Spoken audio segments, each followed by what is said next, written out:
You can kind of limp along only so long in that survival mode until you kind of hit that wall and you're like, this isn't working. A couple of weeks ago, maybe a couple of months ago now, I just had this realization of I don't want to struggle like this when I'm in my 50s. I crashed, my blood sugar crashed when I was on a walk, and it was because I had active insulin.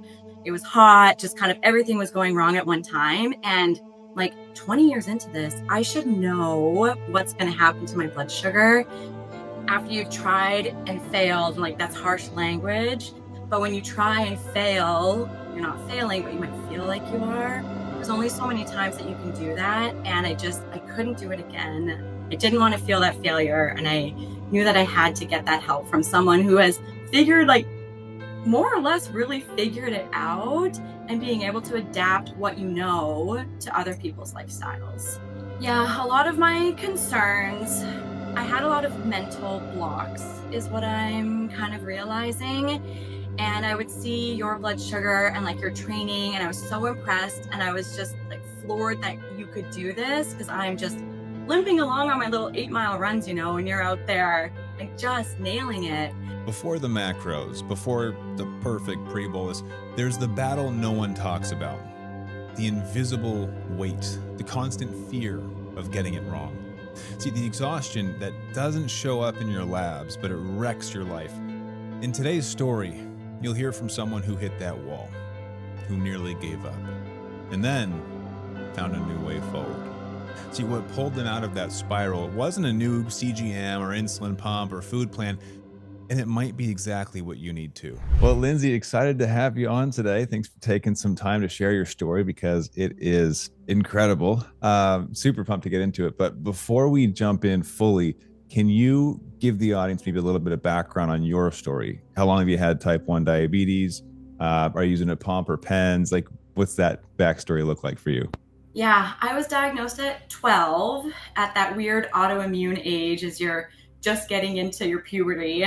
Seems to be quite common. So I was diagnosed so that was about grade 5. I was on insulin injections at that time, because that was, over 20 years ago now. Currently, I'm on the Tandem. I've tried everything. I tried the Medtronic, I've tried the Omnipod. I've loved the algorithm with the Tandem. So I have been using the Tandem for a couple of years now, and I'm waiting for their tubeless Mobi to come out soon. I'm hoping that'll be next year. Yeah, super cool. The new technology we get access to, right? The continued innovation. But wow, so 12. Okay. Yeah. And so with that, I mean, you've obviously had some time to kind of get into the flow of things before jumping in with us in the program. But I mean, I'm curious, what was like the darkest, most difficult time for you with diabetes? Tell me about that. Yeah, it's recent, the recent time. You can kind of limp along only so long in that survival mode until you kind of hit that wall and you're like, this isn't working. A couple of weeks ago, maybe a couple of months ago now, I just had this realization of I don't want to struggle like this when I'm in my 50s and I'm moving in a different direction in life. I never wanted to be having to rely on someone for my health. And it was just a moment of I crashed, my blood sugar crashed when I was on a walk, and it was because I had active insulin. It was hot, just kind of everything was going wrong at one time. And like 20 years into this, I should know what's going to happen to my blood sugar. And I just knew at that time, like, I can't keep winging it. It's the Wild West in my insulin pump right now. I just can't keep winging it. Last year, I had trained for a half marathon, which I loved, but I saw your training at the same time for an Ironman, and I thought you were AI. I was like, how is he keeping his blood sugar like that? I could not figure it out, and I tried so hard, and I still was just limping along.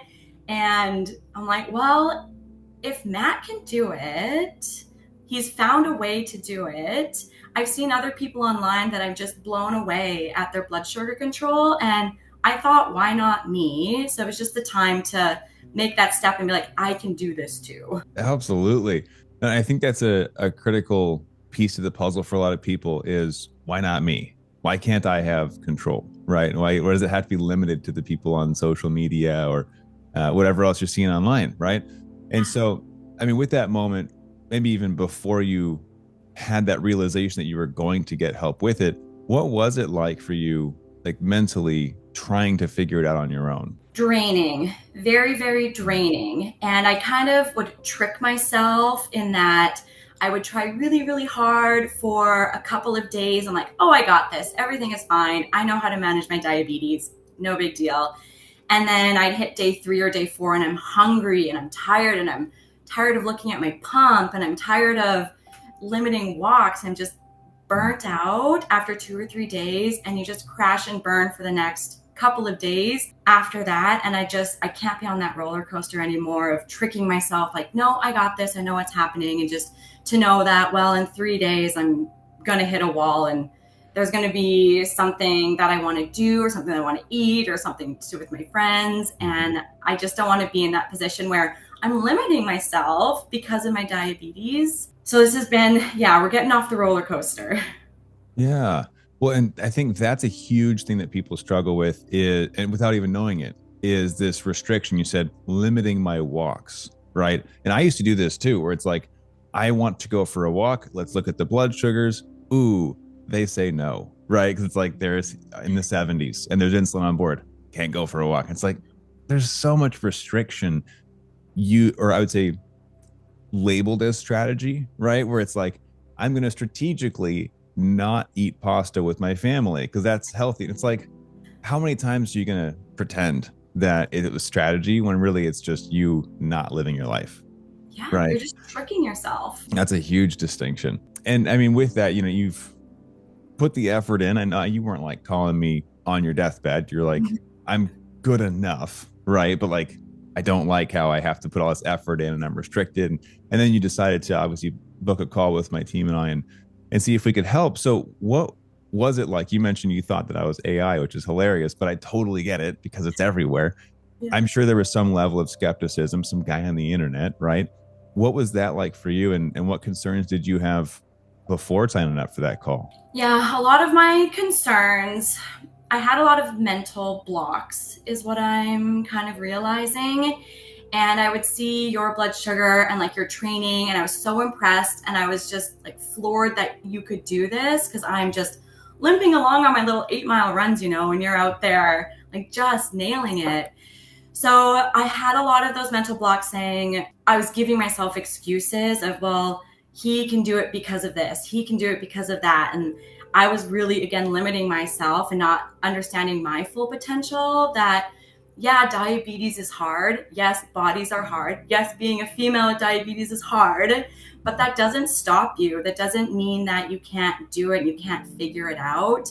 You get on such a, after you've tried and failed, and like that's harsh language, but when you try and fail, you're not failing, but you might feel like you are. There's only so many times that you can do that. And I couldn't do it again. I didn't want to feel that failure. And I knew that I had to get that help from someone who has figured, like, more or less really figured it out, and being able to adapt what you know to other people's lifestyles.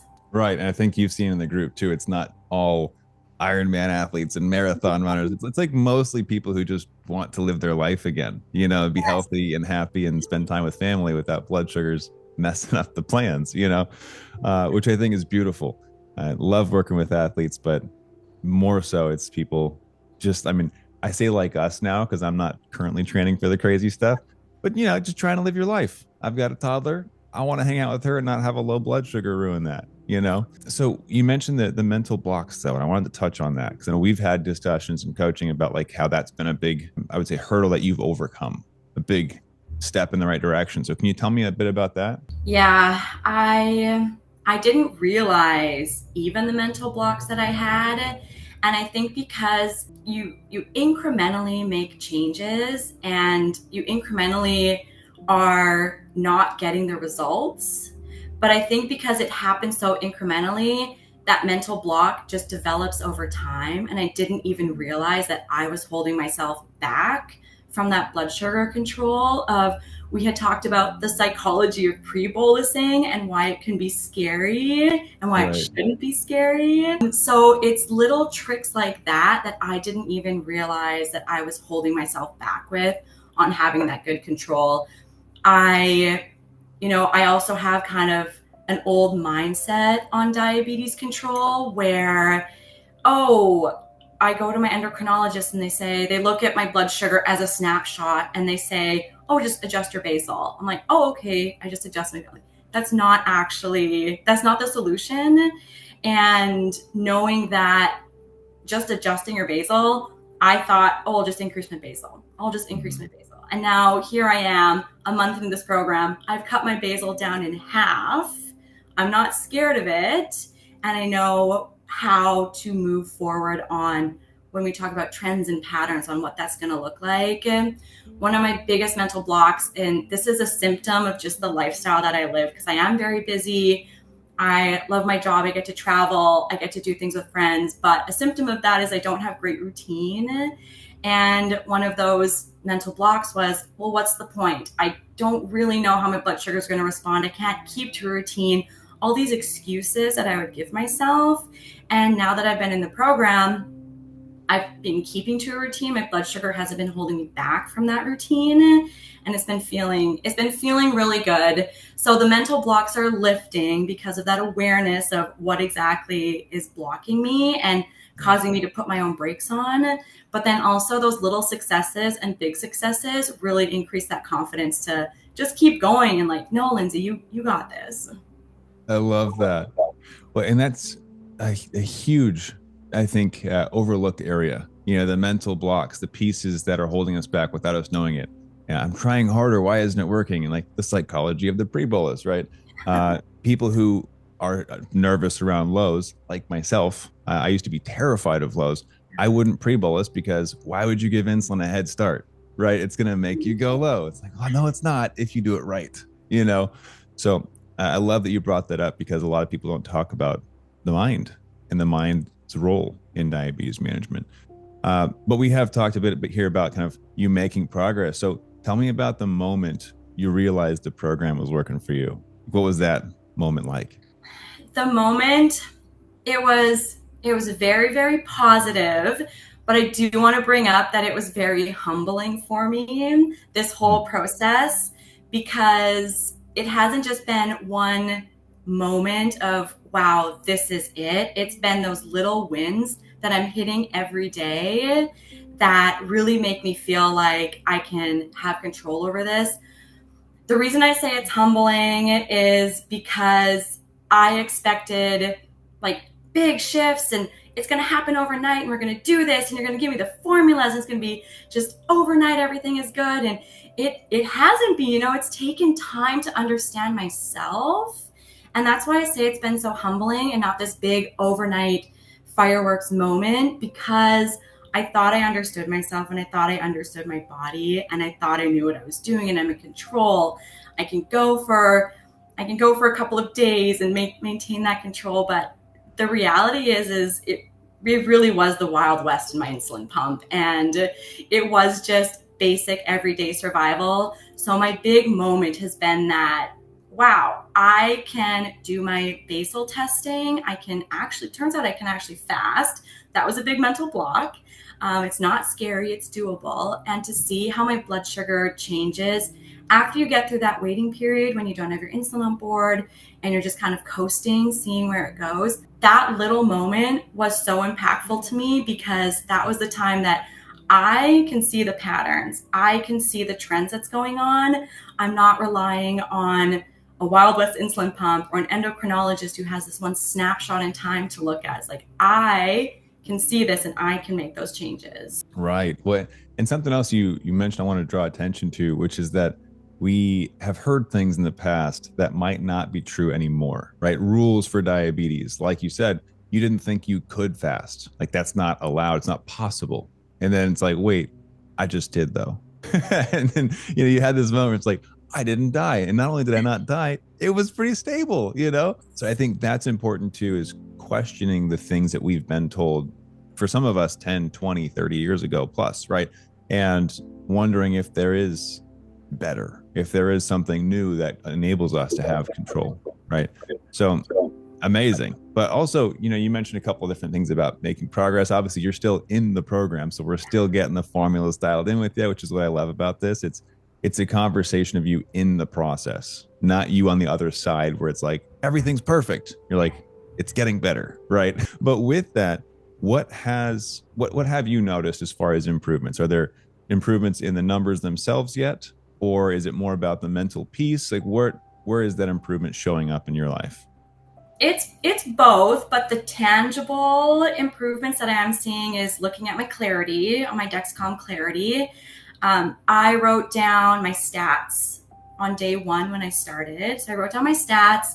I just wrote them in a little diabetes journal that I've created. Mm-hmm. And yeah, my average insulin has come down. You have the 90, you have 60, you have 14, you have 7 days. Right. And, I won't go through every single one of them. I want to tell you every single number, but I won't tell you every single number. But my average blood sugar has come down. The 30-day was at like a 6.9. It's come down to like a 6.4 now. Might be even lower. I haven't checked for a couple of days. My standard deviation that I didn't even know was a thing, it was very high. It's still a little bit high. We're in progress. We're getting there. But that standard deviation was somewhere in the high 30s, and didn't know that was so important. And it is. Oh my goodness. Looking at my time in range, that 30-day, I was a little off the rails when I started, so it was pretty low. It was, for me, it was lower than how I wanted to see it. It was somewhere in that high 70s. That's good. Your endocrinologist will say you're doing great. For Mm-hmm. me, I felt like it wasn't enough for me because I knew I still had those peaks and valleys, and those peaks and valleys are really scary to me. So understanding that there's actually a scientific term for peaks and valleys, and it's called the standard deviation. Right. So it is something trackable and tangible that you can look at and adjust. And I have loved seeing that. The mental blocks is that I feel more confident in making my own changes to my blood sugar and my diabetes management. I want to have ownership and I want to have accountability to myself about it. And I've been able to get to that point in just a couple of weeks. Wow. Well, and something important you mentioned was for me when you're talking about time and range. You're like, it's low, it wasn't good for me. And I think each of us has to recognize that we all have different starting points, right? And I've had some people come into the program where I'm like, all right, what's your time and range? And they're like, 0. Like that's for them, that's low for them, right? And I think that also is important to draw as a distinction for goals, where some people, their goal is the high 70s, right? They're like, I just care about making it through tomorrow. And other people, of course, are looking for 80s, 90s, wanting the A+ or the straight A report card. So kind of creating that personalized path. Where do you start? Where do you end?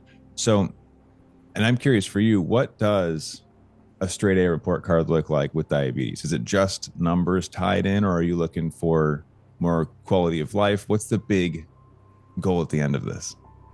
My goal at the end of this is to stop looking at my insulin pump or what my blood sugar Mhm. is every like 30 minutes.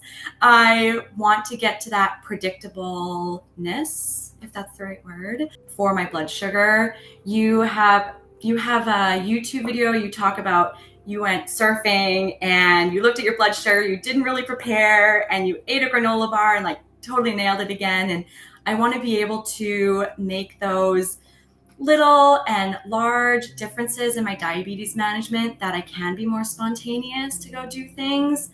So to me, success really is more of a lifestyle, that diabetes isn't limiting what my day is going to be or controlling what my day is going to be. And I'm not having cravings because I'm in a peak and valley, and I'm not, managing my mood because I have a little bit less patience because I have high blood sugar. And to me, it's just a whole lifestyle that I'm looking for. Love that. Control it so that it doesn't control you. Right. Yeah. That's beautiful. Well, and I'm curious too. What would you say to someone who might be on the fence, looking from the outside in, right? Like you were at a couple weeks ago, not sure if this is something that they want to try out. What would your advice to them be? My advice is like, sit down, we got to talk. You need to take this course. I don't think people should hesitate on their diabetes management. And a lot of times we feel really vulnerable talking about what our diabetes management looks like. When I talk about feeling like I failed over and over again, that's a really hard realization for me and for other people to really accept and to identify that they need to make a change. It's not a good feeling like you don't have that control and you can't make it through your day and you're just struggling. There are options and there's help, and there are people that really care about my well-being and other people's well-being. And it's the practice of care that I received from your team that makes me feel encouraged and motivated that I can do this. And yeah, there are some trouble spots. Yeah, there are things that I need help with, and you guys are always available. When we have the coaching calls and I hear the community talking and about what they're going through, it's not just me. Diabetes is an invisible illness, and sometimes I hide in that invisibleness and I don't talk about my blood sugar, and I just fake it like everything is going all fine and dandy, when we should be more outgoing about it and have the support of that community, that you're not a one person ship, that there's other people going through or have gone through something probably very similar to you or that person. So yes, they should take it. That's beautiful. And I completely agree about the invisible illness piece. A lot of us just put a smile on, right? And we're like, I'm 250 right now, but I can't let the world know. We gotta just let it sink in. So sharing with others, learning from others, right? And I know that you being on the coaching calls, you hear other people's questions and learn from those as well. So in spirit of that, what would be one, let's say, golden nugget that you want to give to people watching this? What's something that made a difference for you? It's the macros for me. We're always eating food. So when we talk about those high fat meals, high protein meals, I didn't realize. I knew pizza was going to be a disaster. You go into the pizza parlor, you just know it's going to be a bad day. You kind of accept it. You don't have to be perfect every day, but you know it's going to be bad. But realizing that, okay, yeah, how you manage your diabetes through, I don't eat a lot of pizza per se, but the fact that those high fat or high protein meals really affect your blood sugar for up to that 8 hours, it was a big realization of, wow, I need to treat my body as like just a working machine and really understand what I'm putting in, because it's trying to output for me. And if I'm not helping it, it's going to be 8 hours of trouble. Absolutely. Yeah, macros. That was a big one for me too. Like before I knew the stuff that I know now, that used to be the reason my blood sugars were terrible. Looking back, I didn't know it at that time, but yeah, ignorance will wreck your blood sugars for sure. yes. Man, well, I love this. Anything else that you were hoping to chat about today, or do you feel like we covered everything on your list? No, I think we've covered a lot of really great. Your questions are really thoughtful and really insightful, and I've had a great experience going through this program. We are only halfway, so I feel really motivated, really excited to take on those next couple steps on what that blood sugar management will look like. And I came in with the intention to start running again, and we're so close to getting onto some of those long runs, and I'm just curious and very interested on how that blood sugar responds. And I know that it's going to be fine. We just got to get there. I'm so excited for you. I know being halfway through it, I'm like, we're not even scratching the surface yet. This is going to get so great. I'm pumped for you. And I will say, I'm so excited for you because your results speak to your efforts, right? Like you implemented, you're doing this stuff, you're listening, and it's working because you put the work in. So I'm proud of you. You're doing awesome, Lindsay. Thanks, Matt. I appreciate it. Yeah.